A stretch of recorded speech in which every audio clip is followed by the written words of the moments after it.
It's time for another Mortgage Minute with Frank Napolitano from Mortgage Brokers Ottawa. Now, he's going to answer some frequently asked questions about home financing and the housing market. Good morning to you, Frank. Good morning. We were just chatting a little bit. You know, boy, oh boy, you just must be inundated with calls. You know, a home. You want to purchase a home, you know, that's where you live and raise your family, and now it's becoming a little bit more complicated. So we got some questions for you. Okay, so let's get to the first one. Our mortgage renewal is up in December, and we have accumulated some outside debt that we would like included in our mortgage. Our bank has informed us we'll have to close every credit card we have for them to proceed. We have travel points accumulated and need a credit card for business travel, so we don't want to give those up.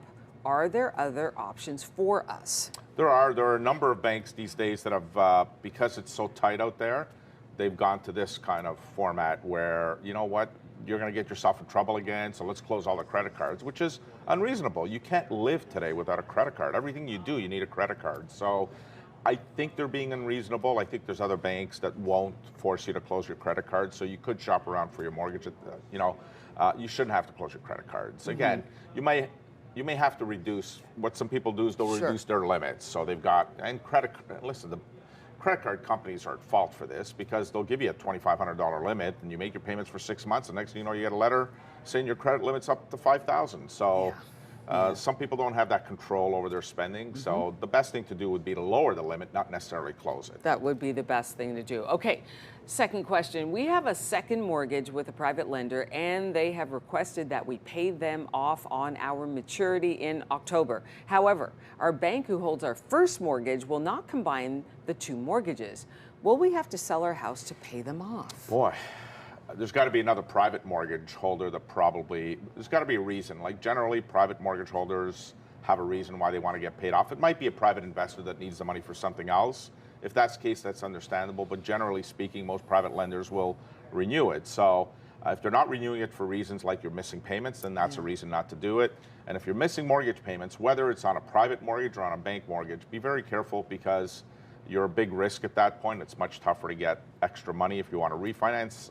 You might get renewed at the same amount, but in that scenario, it all depends on their circumstances. Hopefully they don't have to sell their house. There should be another private lender that should be able to replace them. Okay, it costs them money though. Yeah, how common is it for somebody to have two mortgages? I don't know. We're seeing it more these days. More. I mean, we didn't see it a lot, but over the last 18 months, for some reasons, it makes sense. You know, an example is if somebody's got a mortgage that's got 2 more years left and at 1.89%, you don't want to break up that 1.89. That makes no sense whatsoever based on today's rates being in the 5s and 6s.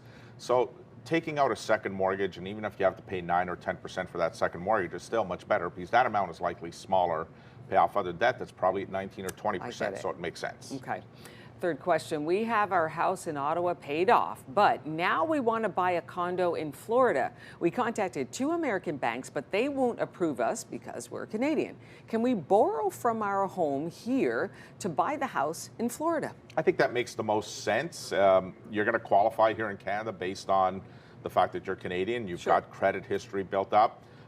American banks have started to get a little tighter as well because the same thing's happening there. Their interest rates are in the 6s and 7s. Yes, and there, that's right. they give you 30-year mortgages, so you're committed to that rate for 30 years. So we're here, you can take a shorter-term mortgage maybe, depending on what your future plans on. I think there's a lot of snowbirds that now are starting to think they want to go down for 4 months a year.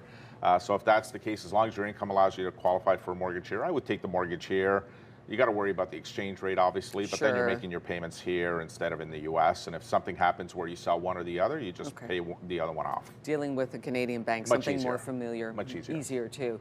All right, final question. My husband and I are shopping for a mortgage, and we find great deals on these online websites, but responses to our questions are very vague. Is this common, and should we be concerned that we might be scammed? Well, again, a lot of these online sites, we don't even know where their offices are set up. They give you these what are called teaser rates, so they tease you with these rates, but then once you give them your information, then all of a sudden that rate's not available because you don't qualify for that rate. So be very careful, read the fine print, and I say that with everyone, including your own bank. I mean, if they, there's these cashback mortgages that the banks are offering now. But you have to understand that with the cashback mortgages, you're committed to that bank and that term. So if you take a 5-year, you're committed. Otherwise, you got to give the cash back to them. So read the fine print. And if you're not sure, reach out to a mortgage broker, get your lawyer to look at your documents so that you know that you're not getting scammed. Frank Napolitano, Mortgage Brokers, Ottawa. Always a pleasure having you on. Always a pleasure, and please continue to support local businesses and charities.